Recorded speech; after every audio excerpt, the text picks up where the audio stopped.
طارق بن زیاد وہ مجاہد جس نے سمندر پار تاریخ بدل دی۔ سن 711 عیسوی اندلس کے ساحل پر ایک نوجوان جرنیل کھڑا تھا، سامنے سمندر، پیچھے دشمن، اور لبوں پر یہ الفاظ: پشت پر سمندر ہے، آگے دشمن، اب راستہ صرف ایک ہے اور وہ ہے فتح۔ یہ تھے طارق بن زیاد، وہ نام جس نے یورپ کی تاریخ بدل دی۔ طارق بن زیاد کا تعلق بربر قبیلے سے تھا، شمالی افریقہ کے علاقے سے۔ انہیں عظیم سپہ سالار موسیٰ بن نصیر نے اپنی فوج میں شامل کیا۔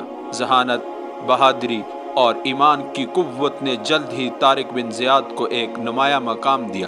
711 عیسوی میں خلیفہ ولید بن عبد الملک کے حکم پر موسیٰ بن نصیر نے اندلس کی فتح کا منصوبہ بنایا اور قیادت سونپی طارق بن زیاد کو۔ 12,000 مسلم سپاہی سمندر پار نکلے۔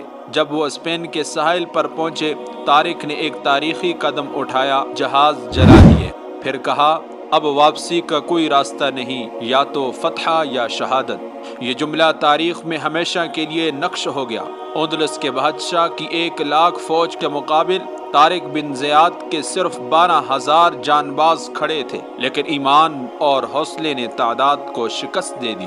جنگ وادی لقا میں طارق نے عظیم فتح حاصل کی، اور اس فتح نے یورپ کے دروازے اسلام کے لیے کھول دیے۔ فتح کے بعد طارق نے غرناطہ، قرطبہ جیسے شہر فتح کیے، مگر بعد میں اقتدار کی سیاست نے ان کے کردار کو پس منظر میں کر دیا۔ لیکن تاریخ انہیں ہمیشہ یاد رکھے گی بطور اس مجاہد کے جس نے ایمان، حوصلے اور تدبیر سے ایک بر اعظم کی تقدیر بدل دی۔